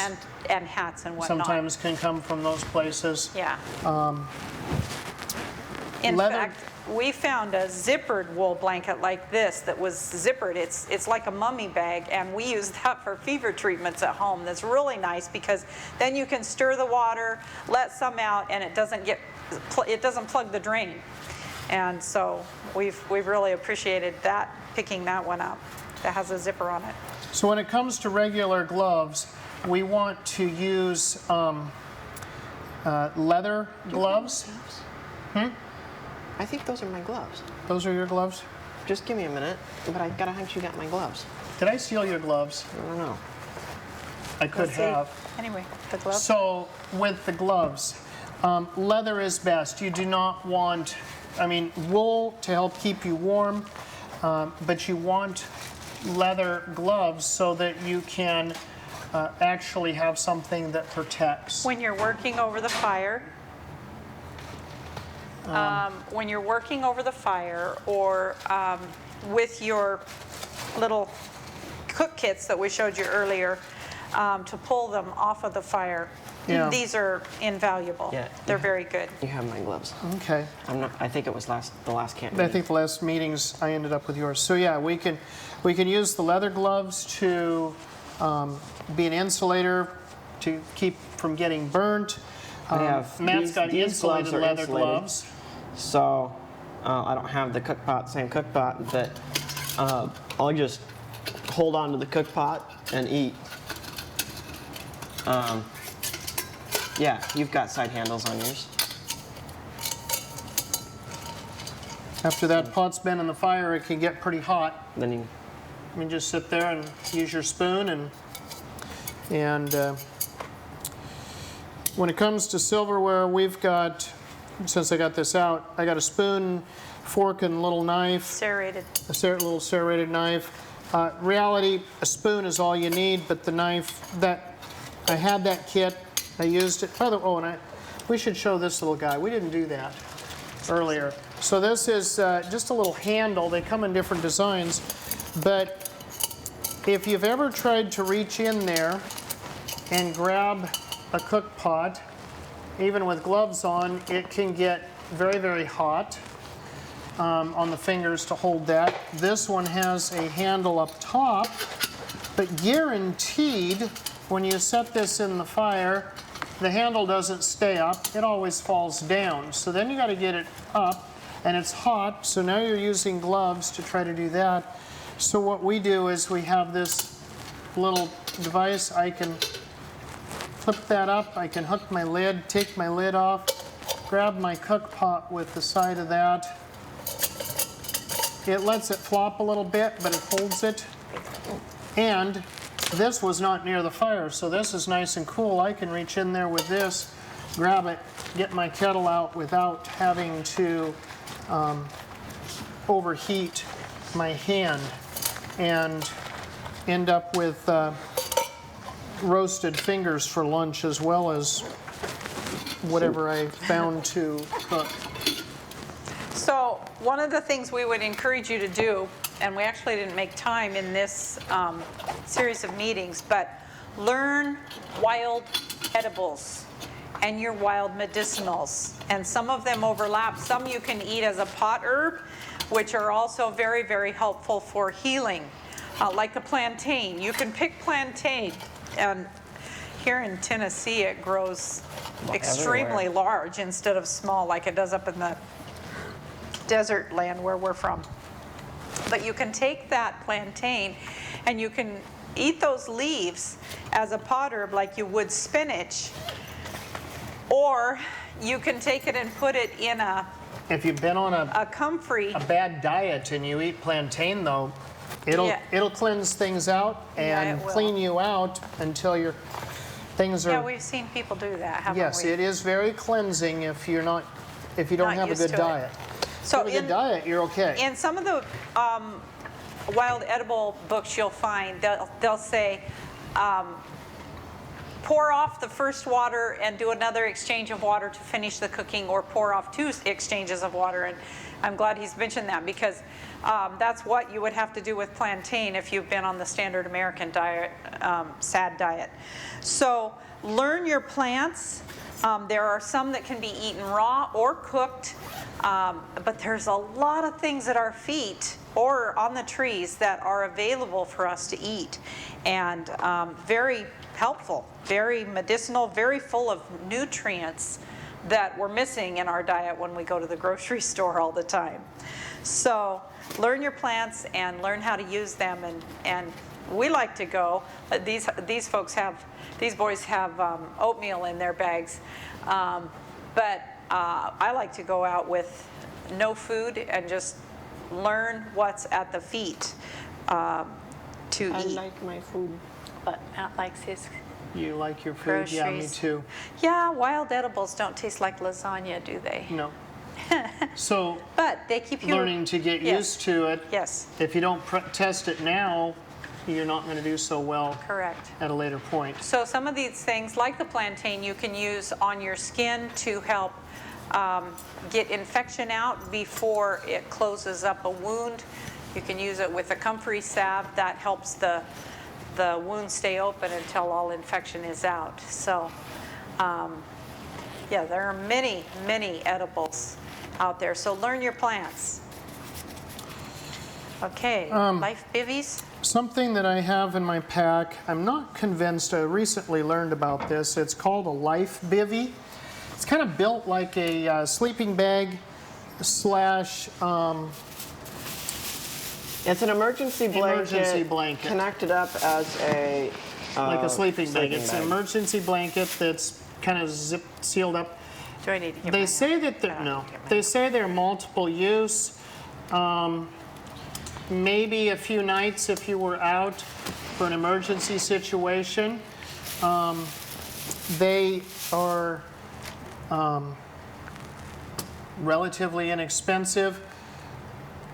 my vote is still out because they're not real heavy, but the added weight of this versus just a plain emergency blanket that I can accomplish the same thing, Pretty much. I'm kind of Well, leaning. what happened the night you used this? Matt's the one that used this. It was too hot, and he sweated. Yeah. What happened well, after you sweated? You sweat as usual during the night. Correct. Yeah, we use And- about, usually lose That- about a quart of water. That does a not night. let the Moisture out. So then I get up in a 38, 40 degree night. It was like 38 at around 1 a.m. to add wood to my fire, and now I'm cold, miserably cold, because I'm wet. Because that didn't let the sweat come out, Because it and so it yeah, was all in didn't your let clothes. So that.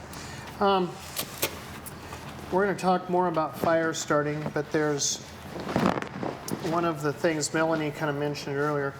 I just have a pill bottle, and I guess you could say I have a secret inside here that for fire starting. Shorty shared it. And you kind of shared with your little one. I carry a bigger one as a backup. I also have some little ones, but That's the cotton balls. it's the cotton balls, and it's stuffed clear full. So So we'll and- demonstrate those This afternoon. this afternoon and how they're made and all of that. It's always good to carry some of the emergency blankets. I've got two of them, or you can get a emergency poncho. I don't actually have one of those in my bag. There was something I was looking for, but I've moved it and I'm not able to find it. I think probably the most important thing about all of this, though, you have all of this stuff. And if you don't test it and try it, if you don't put it to use, to put a bag together and to never take it out, never go camping, never use it, you're not going to know how to use it when you get out there. And so the ideal thing to do for especially the first trip out, is get your stuff together and decide, okay, we're going to rough it. We're taking only what we've got here. And so we get in our car, pickup, whatever, and we drive out to the state, land someplace, and we walk half a mile up the road and leave the pickup, so leave behind, we walk half mile from the pickup, or we walk 300 feet from the pickup or car. And we set up a little spot and we say, okay, we're going to rough it as though we're out here and we don't have a car over there. And we're going to spend the next 2 nights out here as though we don't have that. Well, if it gets really, really bad, you could say, okay, That's why failure. you practice. That's why you practice. Failure, let's go back to the truck, get warm, and go home. Or at least get warmed up. It's not going to be easy street though doing that. You need, No, but to learn it gets you the techniques. practice so that I you've have gone out to do that, hike a little ways from the house, and I'll hike home at midnight because it just didn't work. It got too cold. Or well, it got too cold because I did the something time you wrong. did the bivy tent, that was in the backyard Yeah. at our house, and just outside in the backyard. And he got cold enough, he actually came in the house, didn't you, that night? No, I went in the house and got a sleeping bag. Went in the house, got a sleeping bag, which if you were out in the woods, you wouldn't have been able to do. Right. So yeah, he came back in. Before I made up my mind to do that, though, I sat in front of that fire for about half an hour trying to dry out. Because and you warm could up. build a fire and you had that Oh, I already skill had to a fire, do that. yeah. You had the fire going and whatnot. So the point is, you need to try these things, test them. Don't just because this little life bivvy looks like it's a really just be the advertisement looked really good and it's like, and I think it would be ideally for something like this would be if you are going to just throw a little bun pack or something together to just go for a walk out in the woods and somebody gets hurt and they're shocky, meaning that they're kind of going in shock, they broke their leg, for example. This would be great to be able to tuck them into to help keep them warm. You could lay it over them, you could put them in it. Of course, you could do the same thing with just the, instead of pulling it out, just the little simple emergency blanket. And these are really cheap in comparison to these. So you can, but to have something like this with you can be life-saving. Yes. And it's amazing the amount of heat. If nobody's ever tried that, those that are Check it out. going to be here, you just put this thing, I mean, it's, It's so thin you can almost see through it. you can, yeah, I can see right Yeah. through it looking outside.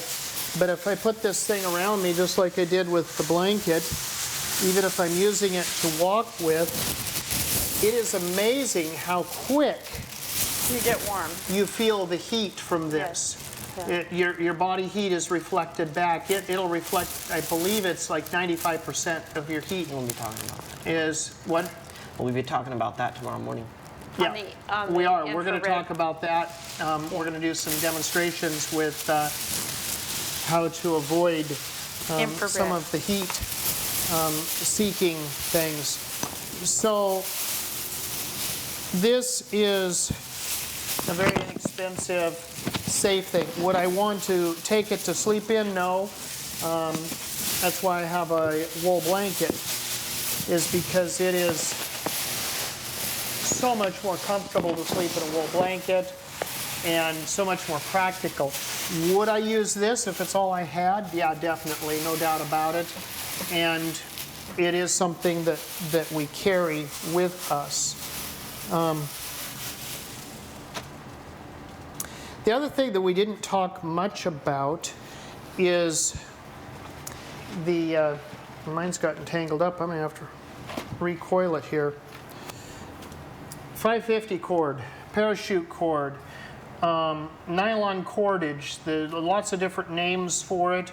Very, very strong. They call it 550 cord because it's literally rated for 550 pounds. Very durable. It does fray out if you don't melt the ends of it. That works great. Again, you can only carry so much of this, but it works well for building shelter building. And like we said, we like this, the jute twine, because you can also use it for fire starting after the fact. But the way I build and use this, and the reason this looks like it is, and so many ends sticking out here, is because this has been used numerous times to build shelters. Here you go, there's that one. It's been used numerous times to build shelters and then just put wrapped back up, taken down, wrapped back up, take it with me, and I use it again so that I'm not having running out of it. And I know we're running a little, we've not fully completely filled our time slot, but I think we're going to let it finish at that. If we had, unless we've got, we could do, if we've got anybody online, I'm not sure what we've got there. If we have any questions? If we have any questions. I don't know how we're gonna. What's Okay. that? Nothing on the conference call. So they're the only ones that could respond that way. So I guess what we'll do is just have a prayer and close. And then the next meeting, let me double check, I think it is After lunch. 2:30. Yep. Yeah, 2:30 is the next one, Fire starting. and that will be fire starting. That's a lot more fun. Yeah, I'm a firebug we like to play with fire. in a good way. You guys. And In a good way. In a good way, yes. We don't like burning things down, but we like to play with fire, and in a safe way. Yes, definitely done safely. We don't want anybody getting hurt or burning the forest down. So let's have a prayer, and we'll close and then be back. Our dear Heavenly Father, we again come praising and thanking you so much for leading and directing. And as we each one strive to draw close to you, to serve you, we pray that your will be done in each life, and that the lives be drawn closer to you. And we thank you that we can come to you.